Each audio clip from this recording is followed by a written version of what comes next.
Mis hermanos y amigos, le invito por favor que abran sus Biblias en el libro de Génesis capítulo 36. Vamos a estar en este capítulo, el versículo 1 hasta el versículo 43. Muchos versículos, con muchos nombres, por cierto. Creo que no es tarea fácil. Creo que ni para usted ni para el que predica tener que leer un capítulo como este. De hecho, creo que acostumbramos a los capítulos de las descendencias o las generaciones pasarlo por alto. Ya, continúo. Y si lo leo así como, ¿hasta cuándo ya? ¿Cuándo vamos a terminar, no? Quiero ver qué sucede luego. Y quizás usted sabe que en el capítulo 37 también tiene una gran historia, impresionante, increíble, espantosa, donde veremos cómo los hermanos son capaces de vender a su hermano, los hijos de Jacob. Usted dirá, ¿y qué voy a aprender en el capítulo 36? Ni siquiera está hablando de Jacob, está hablando de Esaú. Y bueno, hoy aprenderemos algo muy maravilloso e interesante en este capítulo 36. Pero antes de entrar de lleno en el pasaje, quisiera hacer mención a algo que puede llegar a ser familiar para usted. Al menos si tiene redes sociales, está por la internet, va a conseguir quizá algo de información en cuanto a esto.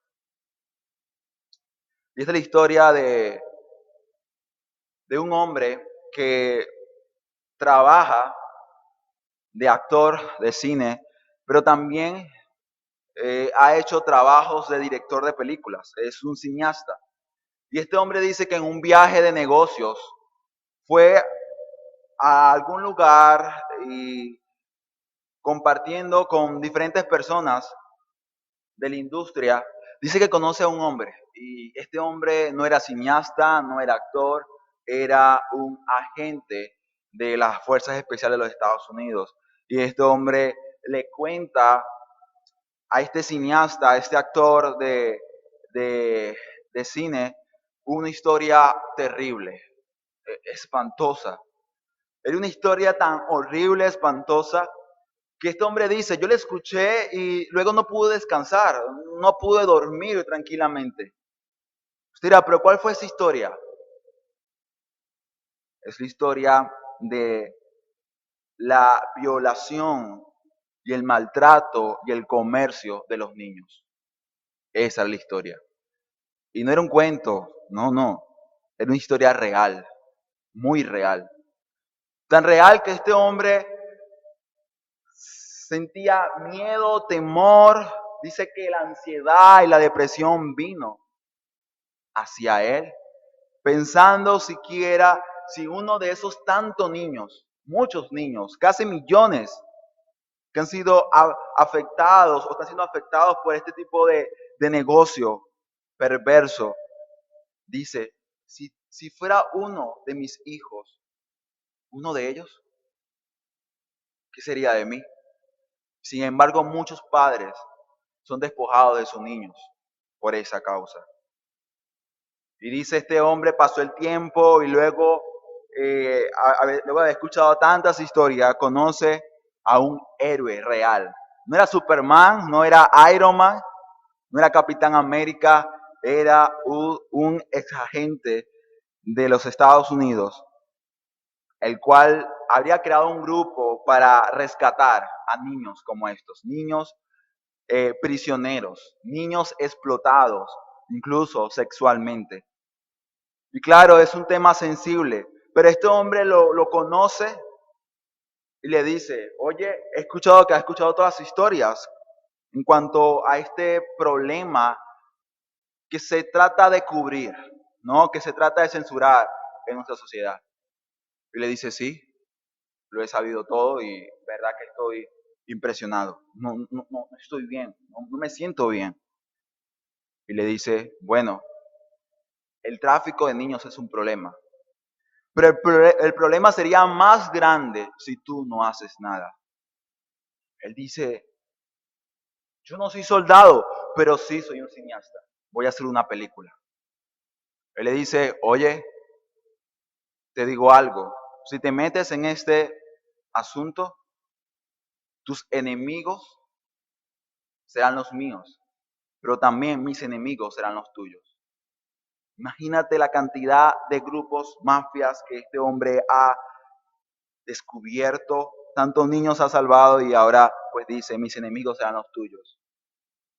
Él dijo, lo pensé, lo dudé, ¿será que lo hago, no lo hago? Él dijo, si uno de esos niños fuera el mío, yo hiciera todo, así que sí lo voy a hacer. Y él dice, su familia se opuso, sus padres decían, ¿por qué? ¿Por qué te metes en este asunto? Es un asunto turbulento. ¿Por qué lo haces? Dice, su familia no está de acuerdo, sus familiares estaban preocupados por lo que estaba haciendo. Y esta película, hermano, con todo, fue hecha. Pero pasaron años, y de hecho, lo que nuestro hermano decía hace un momento, para que fuera publicada, para que estuviera en el cine. Y no en el mundo ni siquiera, solamente en Estados Unidos. Pero usted dirá, ¿pero por qué mencionar esto? Hermano, esta industria o este sistema corrupto, dañado, perverso, es muy grande. Tan grande que los gobiernos censuran y tapan una realidad que se vive cada día. La realidad es que este hombre fue y le dijo a empresas grandes, Disney, toma, por favor, haz algo. Netflix, mira, tengo esta película, por favor, para distribuirla. No, no, no. Se opusieron al trabajo de este hombre que buscaba sensibilizar y mostrar una realidad que estaba afectando a miles de niños cada día. ¿Y sabes qué pasó, mi hermano? Él dice, yo pensaba que una empresa grande lo iba a hacer, pero terminó siendo la más pequeña de Estados Unidos, Ángeles Studios. Y la distribuidora más pequeña de Estados Unidos distribuye esta película en las salas de Estados Unidos en el día que celebran la libertad, que celebraron ya solamente en 2.500 o 600 salas aproximadamente. Y en ese día, ¿sabes cuánto recaudó? Una película que costó 14 millones de dólares. 14 millones de dólares en un solo día, el primer día. Y en comparación a películas grandes, de empresas grandes, como la película de Indiana Jones, puesta en 4.000 y para de contar salas de cines, no llegó ni siquiera a eso. Mi hermano, ¿puedes ver la gloria de Dios en ello? El sistema se opuso. La industria millonaria te dijo, no, te vamos a callar. Y sin embargo, Dios se gloria y se exalta. ¿Por qué? Porque aunque el mundo trate de imponer una ideología corrupta, dañada, a pesar de que el mundo y su sistema promocione y defienda al impío y al malvado, Dios sigue siendo rey. Él gobierna. Y cosas como esta, hermano, pequeñas. La película más taquillera de los Estados Unidos es Sonido de Libertad. Y ellos no querían que saliera. Hermano, es increíble cómo Dios hace las cosas. Y medito en esta historia real de se está viviendo ahora. Que he hecho, al menos yo, creo que en mi familia esperamos próximamente el estreno en Latinoamérica para ir a verla y así apoyar esta causa tan noble. Pero cuando vamos al pasaje, mi hermano, a Génesis capítulo 36, vemos lo mismo. ¿Sabes qué vemos? Vemos el gobierno del hombre, el sistema del hombre, lo que él cree, lo que él piensa, sus propósitos y anhelos, florecer y crecer en la tierra.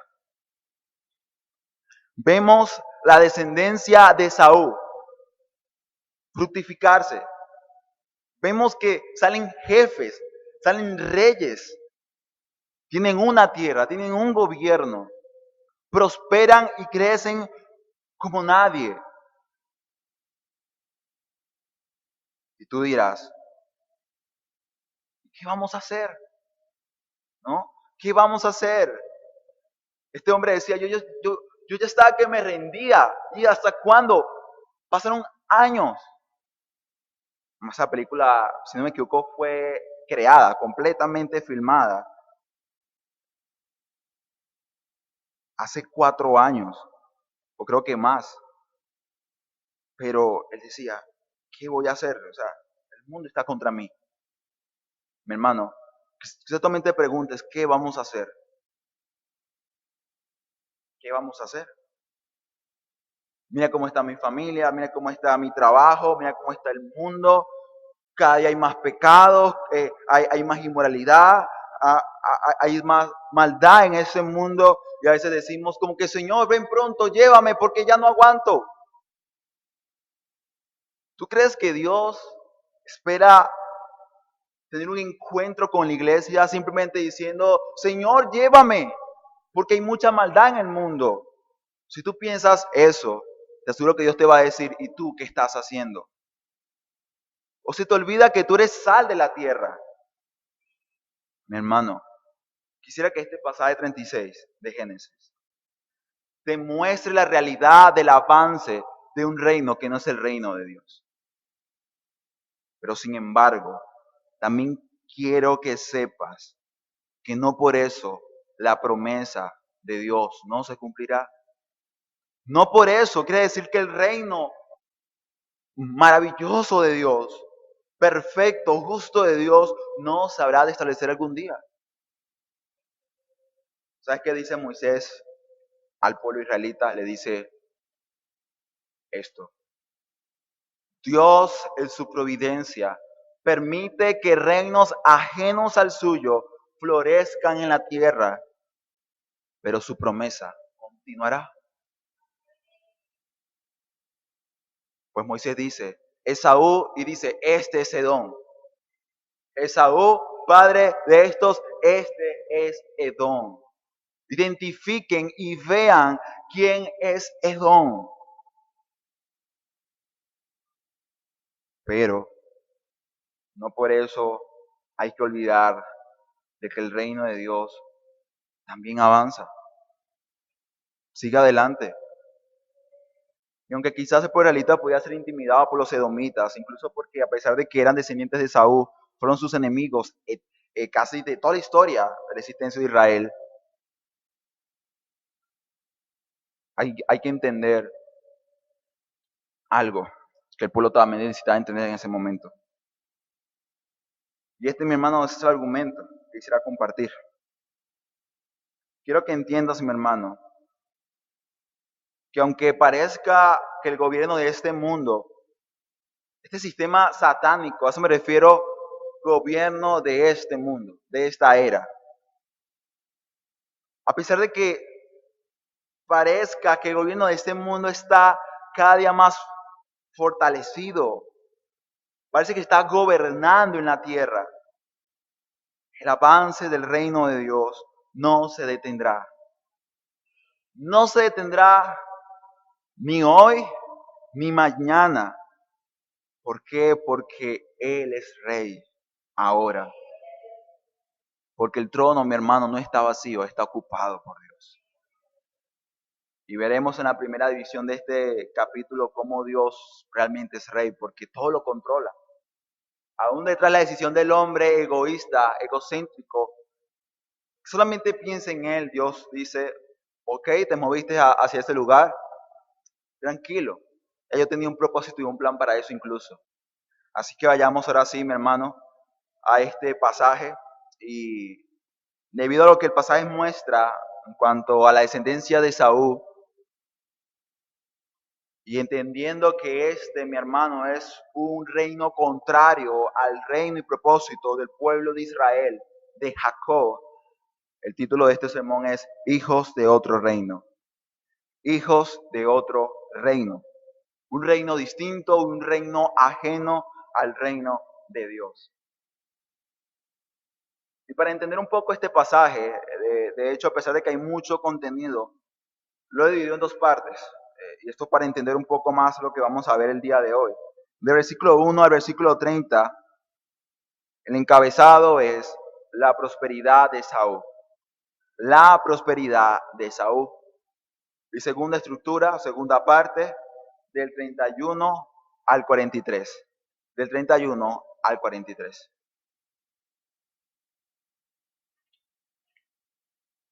Ahora sí, mis hermanos, vayamos a leer Génesis capítulo 36, del 1 al 30.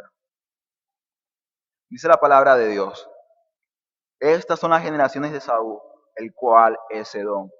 Esaú tomó sus mujeres de las hijas de Canaán, a Ada, hija de Elón Eteo, a Olibama, hija de Ana, hijo de Zibeón Ebeo, y a Basemac, hija de Ismael, hermana de Nabió. Ada dio a luz a Esaú, a Elifaz, y Basemac dio a luz a Reúl, y a Olibama dio a luz a Jeús, a Jadaán y a Coré. Estos son los hijos de Esaú, que le nacieron en la tierra de Canaán. Y Esaú tomó sus mujeres, sus hijos y sus hijas, y todas las personas de su casa y sus ganados, y todas sus bestias, y todo cuanto había adquirido en la tierra de Canaán, y se fue a otra tierra, separándose de Jacob, su hermano. Porque los bienes de ellos eran muchos, y no podían habitar juntos, ni la tierra en donde moraban los podía sostener a causa de sus ganados. Y Esaú habitó en el monte de Seir. Esaú es Edom. Estos son los linajes de Esaú, padre de Edom, en el monte de Seir. Estos son los nombres de los hijos de Esaú: Elifaz, hijo de Ada, mujer de Esaú; Reuel, hijo de Basemac, mujer de Esaú. Y los hijos de Elifaz fueron Temán, Omar, Sefo, Catán, Cenaz. Y Digna fue concubina de Elifaz, hijo de Esaú. Ella le dio a luz a Melec. Estos son los hijos de Ada, mujer de Esaú. Y los hijos de Reuel fueron Nadá, Sera, Sama, Misa. Estos son los hijos de Basemac, mujer de Esaú. Estos fueron los hijos de Aholibama, mujer de Esaú, hija de Ana, que fue hijo de Zibeón. Ella dio a luz a Jeús, Jalán y Coré, hijos de Esaú. Estos son los jefes de entre los hijos de Esaú, hijos de Elifaz, primogénito de Esaú. Los jefes de Man, Omar, Sefo, Cenaz, Coré, Catán, Amelec. Estos son los jefes de Elifaz en la tierra de Edom. Estos fueron los hijos de Ada. Y estos son los hijos de Rebel, hijo de Saúl, los jefes de Naá, Será, Semá, Misa. Estos son los jefes de la línea de Rebel en la tierra de Edom. Estos hijos vienen de Basemac, mujer de Saúl. Y estos son los hijos de Aloibama, mujer de Saúl. Los jefes Jeús, Jalán, Coré. Estos fueron los jefes que salieron de Aholibama, mujer de Saúl, hija de Ana. Estos pues son los hijos de Saúl y sus jefes, el Esedón. Estos son los hijos de Seir, Oreo, morador de aquella tierra: Lotán, Sobal, Zibeón, Ana, Disón, Eser, Disán. Estos son los jefes de los Oreos, hijos de Seir, en la tierra de Edom. Los hijos de Lotán fueron Ori, Emán y Timmac. Fue hermana de Lotán. Los hijos de Sobal fueron Albán, Maha, Ebal, Sefo, Onán. Y los hijos de Zibeón fueron Jada y Ana. Este Ana es aquel que descubrió manantiales en el desierto, cuando apacentaban los asnos de Zibeón su padre. Los hijos de Ana fueron Disón y Aloibama, hija de Ana. Estos fueron los hijos de Disón: Emán, Sfán, Idrán, Kerán. Estos fueron los hijos de Ser: Bilán, Saabán y Acán. Estos fueron los hijos de Disán, Uz y Arán. Estos fueron los jefes de los Oreos, los jefes de Lotán: Sobal, Zibeón, Aná, Disón, Eser y Disán. Estos fueron los jefes de los Oreos por sus mandos en tierra de Seir. Amén.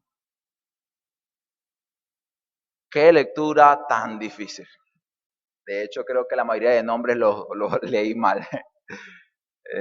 Nombres extraños, nombres poco difíciles de pronunciar. Pero cada nombre, mi hermano, por tan simple, insignificante que parezca para nosotros, es muy importante. ¿Por qué? Porque cada nombre, mi hermano, nos habla de la continuidad y la posterioridad de un hombre. ¿Quién? Esaú. Pues dice, muchas veces Esaú, el cual, ¿quién es? Edom. Y quizás esta nota, bueno, él es Edom, parece algo extraña, pero para el pueblo israelita era algo muy familiar.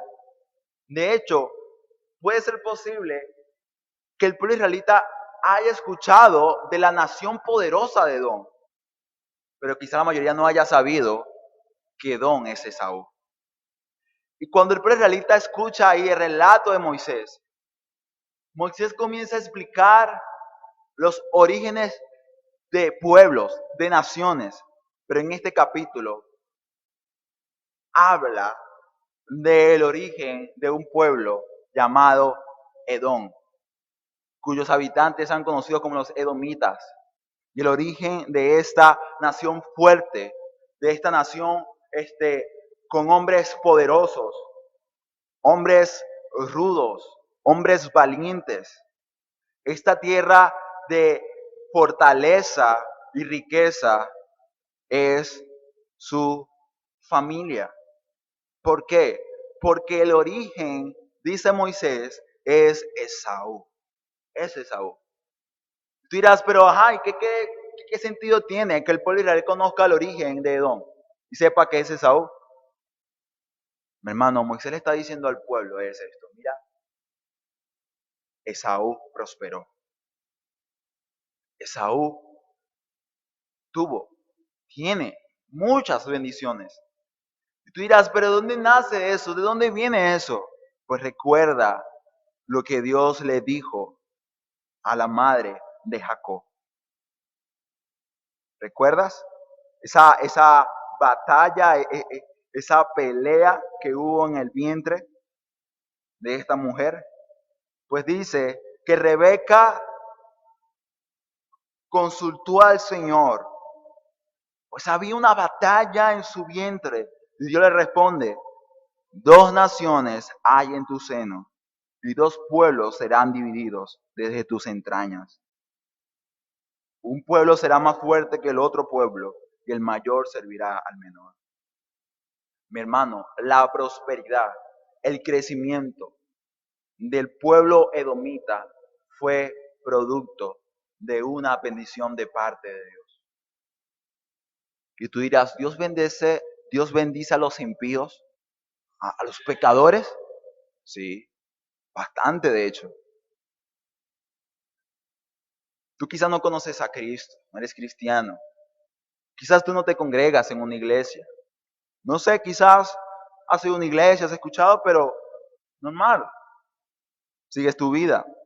Y sin embargo, Dios te da a ti el aliento, te da a ti el sustento diario, te da una familia, quizás un buen trabajo, quizás amistades, privilegios, oportunidades. ¿Dónde crees tú que eso viene, mi amigo? Viene de Dios. Porque aunque no parezca y tú digas, es que hay mucha maldad en el mundo, ¿cómo existe Dios? ¿O cómo gobierna Dios? Sí hay mucha maldad en el mundo, pero por causa del hombre. Y sin embargo, Dios es tan bueno que la palabra dice que el sol sale a quien, a justos, pero también a pecadores. Moisés le dice al pueblo, Dios bendijo a Esaú. Y sabes, esto también revela que Dios cumple lo que promete. Dios lo cumple, incluso al más vil pecador. Al malvado Esaú, Dios cumple lo que promete. Y es lo que vemos, mis hermanos. Pues dice, estas son las generaciones, o sea, las multitudes de quién, de Esaú, el cual es Edom. Y claramente, mi hermano, cuando uno habla de la gracia y de la misericordia de Dios hacia el pecador, hay que tomar en claro, hay que poner en claro algo muy importante. Y es que por la experiencia que quizás ya el pueblo había vivido, o incluso próximamente por Israel habría de vivir, es que a pesar de que Edom Es la nación que vino de Saúl, hermano de Jacob, que es el origen del pueblo israelita. Ellos, Israel, son Jacob. A pesar de esto, Edom siempre le persiguió, le hizo mucho daño al pueblo de Israel. Y tú dirás, ¿cómo es que Dios va a bendecir a alguien así? ¿Cómo lo va a hacer? Entonces dice que Dios ve algo muy bueno en esa persona. Y no, todo lo contrario. Por eso es que es gracia. Porque el hombre no lo merece. El hombre no debe tener eso. Y sin embargo Dios se lo otorga. Pero es claro que la gracia que el pueblo edomita recibe de parte de Dios es una gracia distinta a la cual el pueblo de Jacob, Israel, recibe. Y esta gracia, mi hermano, es una gracia común. La gracia común es conocida como esa providencia divina, misericordiosa de Dios en la cual sostiene la vida del hombre, pero no para salvación eterna. Habla del sustento y el cuidado que Dios tiene de su creación, a pesar de que el hombre la ha afectado y la ha dañado con su pecado y lo sigue haciendo cada día. Esa es la gracia común de Dios. Y por ser común no deja de ser extraordinaria, porque mira lo que Moisés dice de Esaú. Dice Esaú tomó mujeres de las hijas de Canaán. Estamos muy malos, ¿no? En cuanto a eso. Vemos que luego, cuando se dan los mandamientos al pueblo israelita, Dios pone en claro esto. No te mezcles con los pueblos y naciones que te rodean. No te mezcles, no tomes las mujeres cananeas. No lo hagas. No lo hagas. ¿Por qué? Porque ellos son idólatras. Ellos son paganos. Y a pesar de que aquí no están los 10 mandamientos, mi hermano y amigo, Dios le había dicho a Abraham y luego a Isaac, tomen mujer de entre su propia familia, de ustedes mismos. Sin embargo, Esaú no lo hizo. De hecho, si recordamos pasajes anteriores, estas mujeres que Esaú tomó de las hijas de Canaán fueron un tormento, un dolor para sus padres. Cuando vamos más adelante, recordamos, mis hermanos, que no solamente Esaú tomó mujeres de las cananeas, sino que incluso Esaú despreció la bendición de Dios por un plato de lentejas. Tengo mucha hambre, dame el plato. Y Jacob le dice, ya va, con calma. ¿Y qué voy a ganar yo? Bueno, Jacob dice, dame tu bendición. Esaú dice, tómala, a mí qué me importa eso, quiero comer. Esaú es este hombre. Sin embargo, leemos que Esaú tenía mujeres, hijos, hijas, siervos, siervas, ganados, bestias, riquezas y muchas posesiones que había tenido en la tierra de Canaán. Hermano, esto es prosperidad material. Lo tenía todo. Lo tenía todo. Y sin embargo, conocemos quién es Esaú. Esaú no adoraba al Dios de Jacob, al Dios de Isaac, al Dios de Abraham. Para nada, no lo hizo. No lo hacía. Por lo tanto, mi hermano, date cuenta más o menos cómo es que Dios trabaja realmente. En nuestro tiempo confundimos o creemos que cuanto una persona más prospera, más bendecido está por Dios. Y sí, realmente la riqueza y el poder viene de Dios. Pero cuidado a qué tipo de bendición estás haciendo mención. Podemos decir, Dios está con esa iglesia porque hay muchas personas. Mira cuántos se arrepienten. Quizás podemos decir, mira ese hombre cuánta plata tiene. Dios debe estar con él. ¿Verdad que sí? Sin embargo, veamos claramente que la providencia de Dios pone en claro algo. Esaú fue hermano de Jacob. Los edomitas son parientes de ustedes, pero están ¿qué? Divididos. Están divididos. Y Dios los dijo, estarían divididos desde el vientre, desde el nacimiento. Ya Esaú había sido apartado y también Jacob. ¿Pero por quién? Por Dios mismo. Pues dice, a Jacob amé, pero a Esaú aborrecí. Y este Esaú, mi hermano, dice el pasaje claramente que tomó todo lo que tenía y se fue a otra tierra, separándose de Jacob, su hermano. Si recordamos el capítulo anterior hablaba de la muerte de Isaac, la muerte de aquel que era el jefe de familia, aquel que se le da la tarea de bendecir a su hijo primogénito.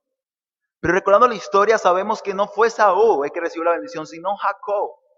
Y quizás podemos llegar a pensar que en la mente de Jacob y Esaú, estando ahí en la tumba, enterrando a su padre, se venía a su mente, ¿y ahora qué? Porque cuando el padre muere, ya es hora que el hijo que recibió la bendición tome lo que es suyo. Y lo interesante de ver el pasaje, mi hermano, es que el pasaje no dice que Jacob y Esaú debatieron y pelearon, y bueno, vete tú de acá, vete tú, Esaú, de acá, de Canaán, porque esta es mi tierra. No, no vemos nada de eso. Dios mismo se encarga de separarlos. Y aquí claramente dice que era una cuestión económica de negocio, pues dice que la tierra no podía ya poder proveer para sus ganados. Imagínate. Cuando Jacob le regala rebaños a Esaú, cuando se encuentra, ¿qué dice Esaú? Yo tengo demasiado, ¿para qué me vas a dar más? Ya ha pasado el tiempo y Esaú sigue prosperando, Edom sigue prosperando, también prospera Jacob y dice, eran demasiados. Y Saúl dice, no, me tengo que ir. Dice que tomó todo lo que era suyo y se fue al monte de Seir. Y tú puedes decir, bueno, eran negocios, ¿no? Tenía que hacer algo. Mi hermano, más allá de negocios, más allá de decisiones humanas, está la mano de Dios. Dios ya había dicho, había prometido, y le dijo a Jacob, Jacob, esta será tu tierra. Y Esaú dijo, no, ya yo me voy, ya verdad veo que no puedo. Y detrás de esas decisiones humanas, sencillas, simples, que toma el hombre cada día, como por ejemplo, bueno, no sé, me pongo esta ropa, o pongo esta, o tomar este trabajo y este no lo voy a tomar. En decisiones humanas, detrás de todo eso, el Dios Todopoderoso, aquel que está sentado en su trono, orquesta para el bien de los suyos. Esta gracia, mi hermano, esta misericordia de Dios, debería alentar y consolar nuestros corazones. Porque si algo genera ansiedad, depresión en el hombre, es no saber qué va a pasar con él. Es no saber qué va a pasar con su vida. Es no saber qué va a pasar mañana. Pero mi hermano, esa ansiedad, esa depresión, de incapacidad, de no poder hacer algo, debería descansar en el Dios Todopoderoso. ¿Sabes por qué? Porque Dios se encargará, sí, Él se encargará de hacer lo que ha dicho que hará. Y aquí en el pasaje vemos, mi hermano, cómo hay una separación. Y esta separación, mi hermano, lo que logra y lo que nos permite ver es el cumplimiento poco a poco, quizás sin decisiones humanas. Eh, Saúl no dijo, voy a hacer esto para la gloria de Dios. No, él dijo, lo voy a hacer porque me conviene, porque creo que es necesario. Pues bueno, en cosas así, date cuenta que Dios cumplirá lo que promete y su reino seguirá avanzando. Mi hermano, el mensaje en esta mañana es, hermano, trabaja para el reino de Dios. Sé parte de este hombre que le dice, ya no será Jacob, sino Israel.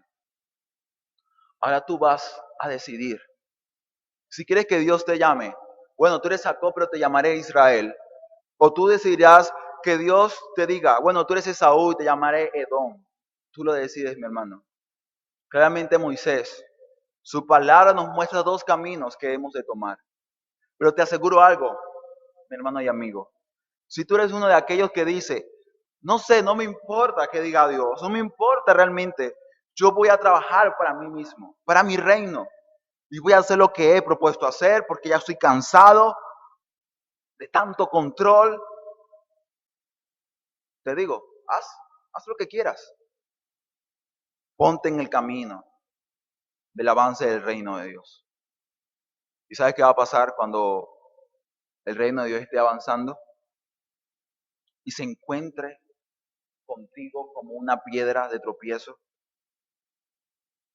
Pasará lo que dice aquí, lo que nos muestra acá. Su reino seguirá. Su reino seguirá.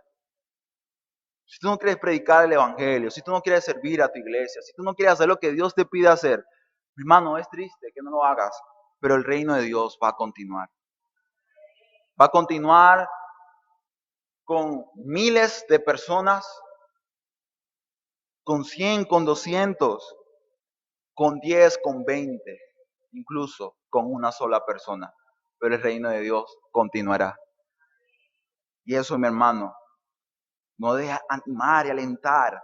Porque a pesar de que este mundo y este sistema se parece estar apoderando del mundo, están tomando la política, hace mucho tiempo la tomaron, están tomando los colegios y ahora también quieren tomar tu hogar. Y quieren decirte, mira, hombre con hombre, eso es normal.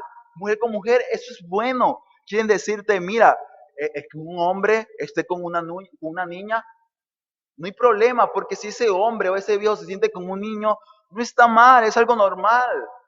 Mira, abortar a un niño que es un asesinato, no, eso es mentira. No, ¿cómo es eso? No, hay que pensar en el bien de la mujer. Hay que pensar en nuestros derechos. A pesar de que el mundo te diga esto, y a pesar que tú digas, wow, ¿cómo hago para proteger a mis hijos, guardarlos de esta ideología pagana, depravada? ¿Cómo hago? ¿Qué voy a hacer? Y quizás tú piensas que las herramientas no son suficientes porque tú dices, bueno, es que yo no soy cineasta para hacer una película. Pero si tienes un Dios todopoderoso y una promesa, mi hermano, y una gracia sin igual, que quizás tú puedes ser ama de casa y dirás, pero es que yo no puedo salir a las calles y predicar a millones en estadios o a miles.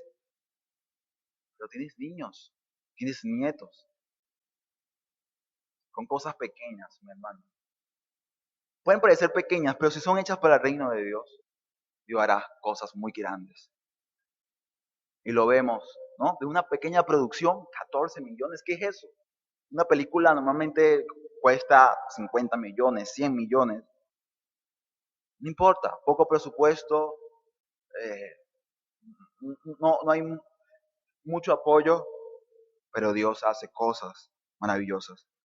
En la debilidad, mi hermano, el poder de Dios se perfecciona. Y esa gracia maravillosa nos muestra cómo a pesar de que el reino de Saúl, cómo a pesar de que ese pueblo domita avance y crezca incluso bajo la providencia de Dios, no debemos temer. Aquí el pasaje dice que incluso tenían jefes. Y al final dice que parece que habían clanes. O sea, es como, yo no sé si usted ha visto películas o alguna serie, incluso ha visto en historia, en las tribus habían clanes. Incluso el pueblo israelita tenía esa misma estructura, ¿no? De hecho, de los hijos de Jacob tenemos lo que son las 12 tribus de Israel. Así que cuando habla acá de jefes, de clanes, lo que nos habla, mi hermano, es de un verdadero gobierno. O sea, tenían autoridades, tenían gobernantes, tenían leyes. Era un gobierno, literalmente hablando. Había un gobernador, había un pueblo, había un lugar. E incluso era muy poderoso porque aquí donde dice que Saúl se va, a pesar de que no era una tierra del todo fértil, pues dice el pasaje que uno de los descendientes o familia de Saúl descubrió un manantial en el desierto. Dice claramente que eran los montes, los montes de Seir. Y estos montes rocosos, empinados, fueron usados por el pueblo edomita como una protección, como una fortaleza. ¿Quién podía atacar a los edomitas? Nadie. Pues las entradas eran muy delgadas, eran hendiduras.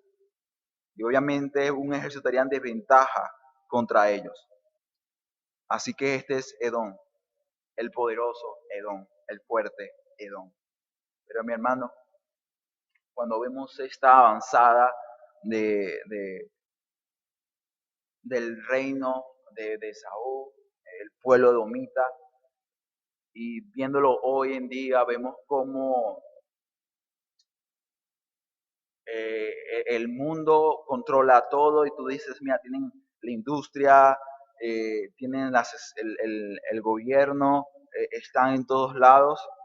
Y quizás como el pueblo de Israel estaba algo intimidado, hay que darse cuenta que aunque ellos crezcan y se fortalezcan cada día más, tarde que temprano ese reino perecerá, se acabará.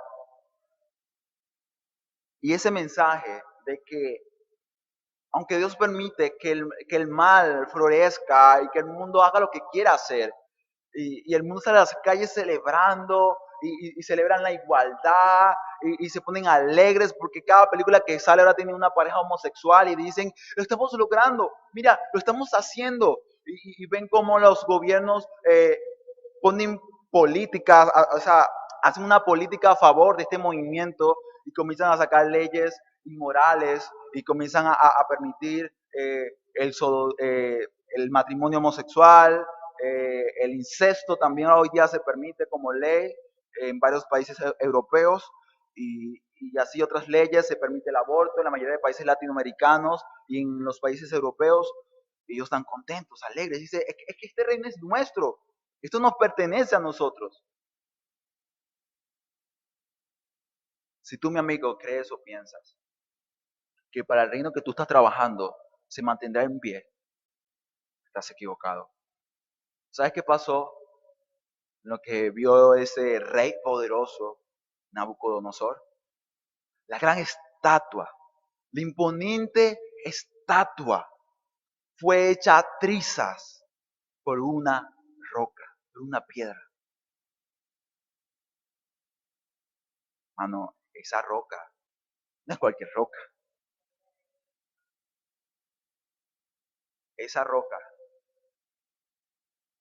esa piedra despreciada por los edificadores, destruye y acaba con todo lo que es ajeno a su propósito y llamado por parte del Padre, que es reconciliar todo en una sola cosa, que es reinar y señorear, que es recuperar el reino perdido del hombre.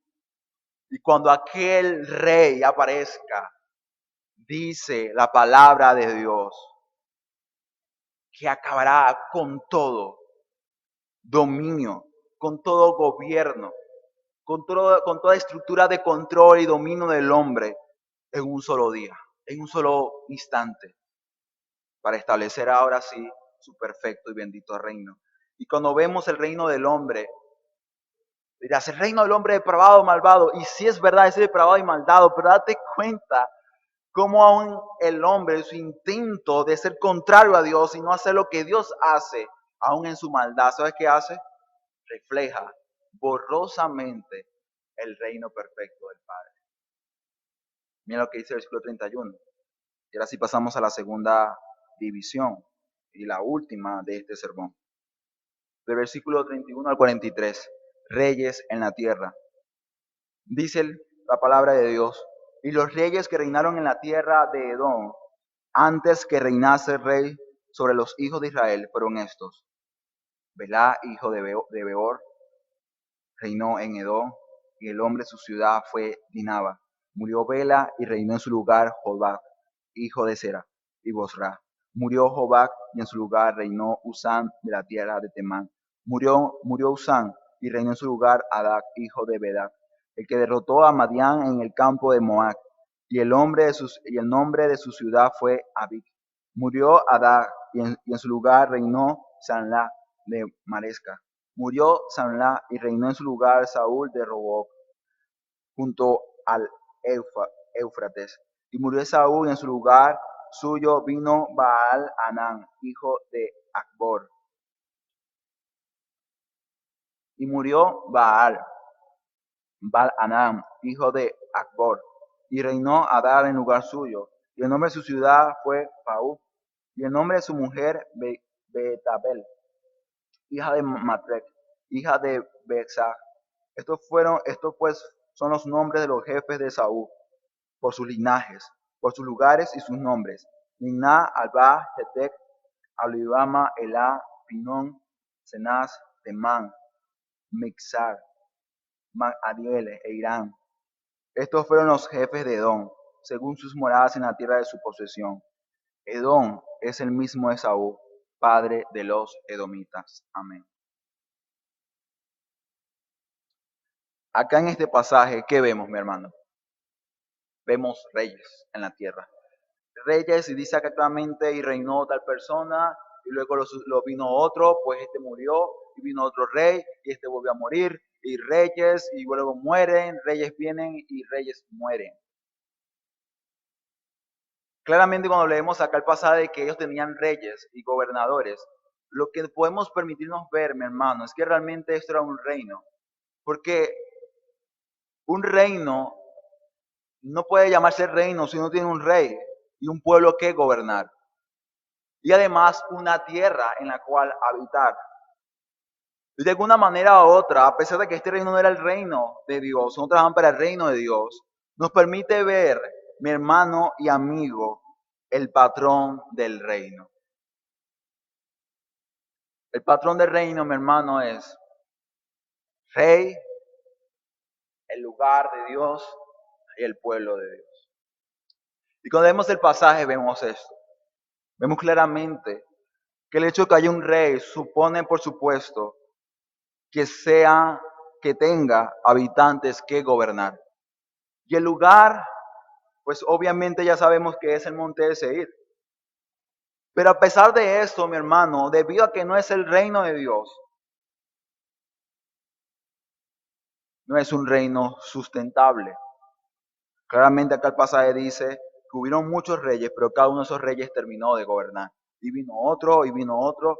Incluso se halla la interesante idea o mención de que a pesar de que estos reyes gobernaron en su momento, pareciera que no fueran una línea sucesiva, como que, bueno, mi hijo gobernará, sino más bien es como que de entre los clanes se escogía un rey de forma votando, cogían a un ser y ese ser gobernaba, ese rey gobernaba.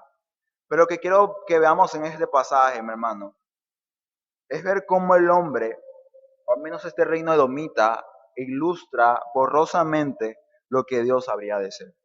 El pasaje dice, y estos reyes reinaron en la tierra de Edom antes que reinase rey sobre quién, sobre los hijos de Israel. Estamos hablando de que el pueblo edomita tenía reyes, tenía gobernadores, una gran nación muy poderosa, y el pueblo israelita todavía no lo tenía. Y esto nos hace pensar un poco que cuando el pueblo de Israel dice, queremos ser como las demás naciones, queremos tener un rey, está pensando en tener reyes como qué, como los edomitas, porque los edomitas tenían reyes. Y ahí es donde, bueno, Dios quiere decir, ¿quieres un rey como los reyes, como los reinos paganos? Yo te lo voy a dar. Yo te lo voy a dar. Y al igual que los reyes paganos y los reinados paganos, esos reinos pasan. ¿Cuándo pasó con Saúl? ¿Quieres un rey? Te lo vamos a dar. ¿Y qué pasó con Saúl? Su línea, su descendencia fue cortada. Ni siquiera Jonatán, el joven y amigo estrecho de David, pudo tomar lugar en el trono. No pudo. ¿Quieres un rey como el reino de los edomitas? Bueno, te lo vamos a dar. No va a pasar. Pero ahora, cuando el rey lo coloca a Dios, ¿qué sucede? ¿Qué sucede cuando Dios coloca al rey? David. Mano, este pasaje nos remonta, nos lleva a pensar precisamente a David como el rey que Dios colocó y más allá la promesa que le hace. ¿Qué le dice a David? David, tu reinado va a perecer. No, dice tu trono, tu reino, David, va a prevalecer para siempre.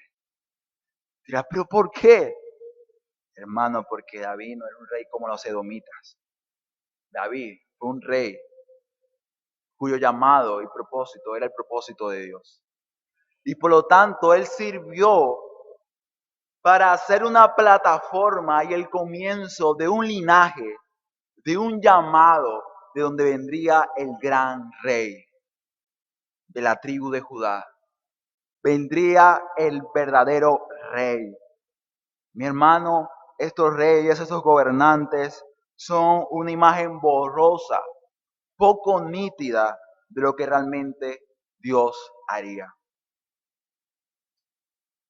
Y es que a pesar de que Dios permite que estos reinos florezcan y avancen, a pesar de que no son su reino, a pesar de que son contrarios a su reino, mi hermano, detrás de todo esto, Dios sigue trabajando en el suyo.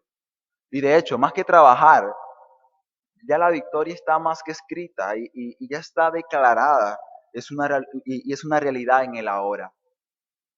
Muchos cristianos hoy día viven como el pueblo israelita ante la gran Canaán, intimidados, con miedo. ¿Cómo vamos a hacer? Moisés, tú dices, Dios dijo que Canaán es nuestra, pero está habitada. ¿Qué vamos a hacer? Pues lo que Dios dice es, bueno, conquista, tómala, porque eso es tuyo. Mano, cuando Dios te llama a ti y te hace tu hijo y te dice, mío eres, tú me perteneces, tú comienzas a ser parte de un movimiento contrario al movimiento de este mundo. Tú vienes a ser, mi hermano, vasallo ciudadano de un reino. Y cuando hablamos de un reino, hablamos por supuesto de un rey, que es aquel que gobierna y dirige. Y mi hermano, podemos ver el mundo, el caos, la maldad, pero Dios es rey. Cristo es rey. El Señor no se sentará sobre el trono, ella está sentado sobre él. Y esa verdad, mi hermano, te debe llevar a ti ir a Canaán y tomarla. Decir, mira, esta tierra no es suya, no es vuestra. Y lo maravilloso del pasaje, mi hermano, es que dice, en Israel todavía no habían reyes. Y de hecho, cuando el pueblo israelita escucha este relato histórico, ellos saben y entienden que ellos ni siquiera tienen tierra todavía. No la han tomado, no tienen nada, son unos hombres que hayan en el desierto, viviendo en tiendas. Pero Dios le dijo, Canaán es vuestra tierra, tómenla, es suya. ¿Sabes qué pasa hoy día con el cristiano? Dice, como muy espiritual, no es que yo voy al cielo, yo tengo que apartarme de este mundo impío, malvado y esperar que Dios venga. Sí, espere que Dios venga, amén. Así es. Pero recuerda y entiende que esta tierra, sí esta, la que estamos viendo, por la cual caminamos, que vemos que está caída, dañada por el hombre y su pecado y su maldad, el cual dice la palabra de Dios que gime y espera la redención, si esta tierra será tomada por el reino de Dios. Mano, ya el reino fue inaugurado, solamente hace falta que el reino se establezca. ¿Pero dónde se va a establecer el reino de Dios? Aquí, en la tierra. Así que mi hermano, que la misma fe que Dios espera que el pueblo israelita tuviera, siendo ellos peregrinos y extranjeros a una tierra que de hecho era suya, también estamos llamados a lo mismo. Estamos llamados a vivir creyendo y confiando en la promesa, creyendo y confiando de que el Señor cumplirá lo que ha prometido. Hermano, que lo que Dios nos va a dar mañana, ese reino, esa tierra de Canaán, esa herencia eterna, sea lo que nos mueva hoy a conquistar, a movernos, a trabajar para el reino de Dios, redimiendo, reconciliando lo que el hombre pecador cada día está empeñado en destruir. Ese es el llamado del pueblo. Ese es el llamado de la iglesia, mi hermano. Es donde yo te pregunto, mi hermano, ¿tú vivirás, tú actuarás como un descendiente de Jacob o como un descendiente de Saúl? Es triste, pero no hemos hallado a veces en tan grandes contradicciones en las cuales comenzamos a actuar como edomitas. El pueblo de Israel va a pasar para llegar a donde Dios le dijo, y el edomita dice, por aquí no van a pasar.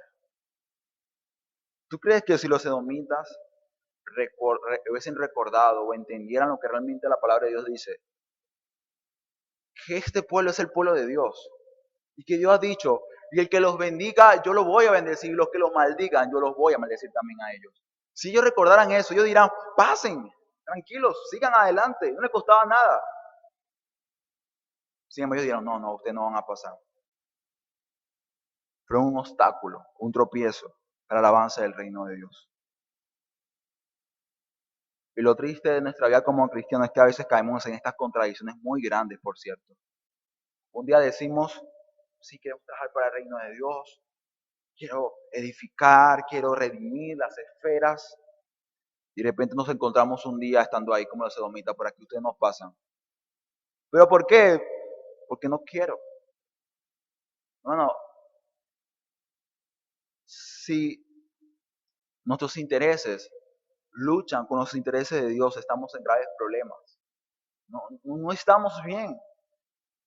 Porque como dice Jesús allá con los endemoniados y dice cómo un reino va a prevalecer si están en contra de sí, entre ellos mismos, o sea, se oponen uno contra el otro. Satanás no puede sacar a Satanás. No lo puede hacer. Mi hermano, entonces te pregunto, ¿cómo el pueblo de Dios y su reino va a avanzar, va a influenciar y va a redimir esferas?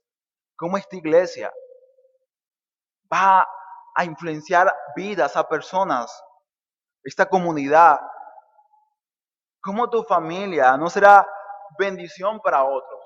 ¿Cómo tu vida no hará de edificar a muchos? Pero mi hermano, si estamos como edomitas, siendo una piedra de tropiezo, como un obstáculo para que el propósito de Dios y reino de Dios avance, es triste.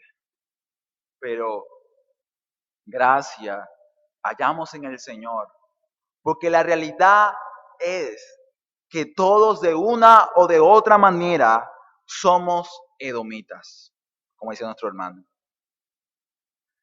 ¿Por qué? Tú dirás, pero ¿por qué?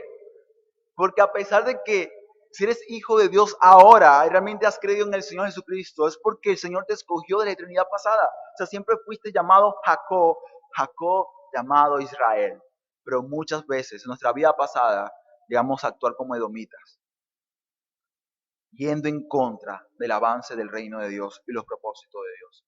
Y te exhorto, mi hermano, a que tengamos cuidado y no sea que hoy nos hallemos actuando como descendientes e hijos de un reino ajeno.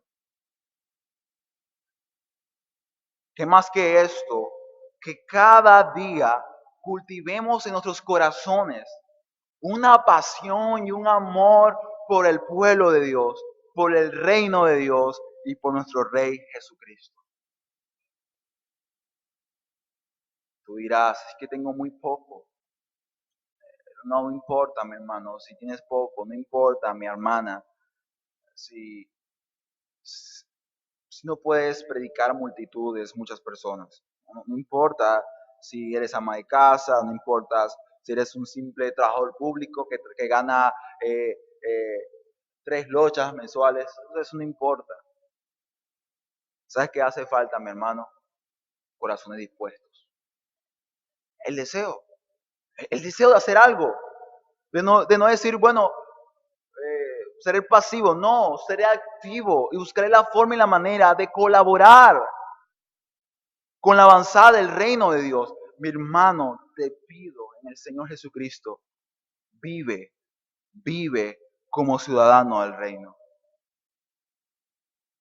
Uno a veces piensa que en el cielo tendremos vacaciones, ¿no? Como que bueno, aquí trabajo bastante porque en el cielo voy a descansar bastante. No me imagino a nosotros allá en el cielo, allá en una hamaca, tranquilamente, o quizás flotando en nubes, ay, durmiendo todo el día. No, tampoco me imagino en estos momentos a los apóstoles allá, ya, por fin. No, el descanso, mi hermano, real de la iglesia, del pueblo de Dios, es la esperanza de nosotros. es que, como dice Pablo, ese cuerpo que no nos permite trabajar libremente para la gloria de Dios y perfectamente adorarle será quitado. Esa es la esperanza del creyente. La esperanza del creyente no es, bueno, en el cielo voy a descansar, sino que en el cielo, en la gloria eterna y en el reino en el cual yo seré parte aquí, en esta tierra, yo podré ahora sí libremente, perfectamente adorar a Dios. Pero para que esa sea tu esperanza, mi hermano, debes comenzar ahora. Debes comenzar ahora para realmente decir, como Pablo, wow, eh, morir es ganancia. Pero quedarme aquí en la tierra es muy necesario también porque aquí también se trabaja. Así que mis hermanos, meditemos en esta verdad y que el Señor nos ayude realmente a examinar nuestras vidas. Y pedir al Señor fuerza y mucha sabiduría, discernimiento y también humildad para ser cristianos activos, miembros de una iglesia activos, dispuestos siempre para servir, para trabajar, no para hombres, no para personas, sino para el reino de Dios y la gloria de este reino que no es nuestro.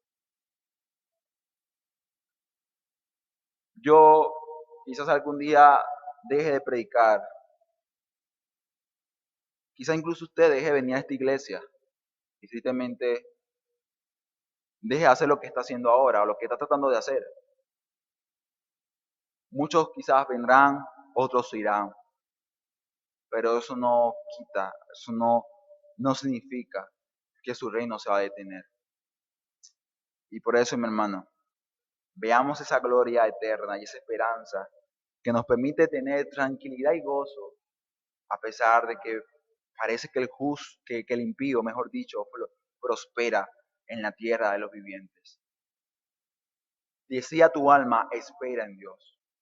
Espera, espera, espera, porque Él hará grandes cosas. Que el Señor y la gracia de Dios consuelen nuestras vidas, mis hermanos. Y la resolución en este pasaje creo que está más que clara. A pesar que el reino de este mundo parece estar floreciendo y avanzando, confía y cree en que sin embargo el reino de Dios no se detiene. Que en cambio debemos tomar las herramientas del reino de Dios y comenzar a hacer cambios.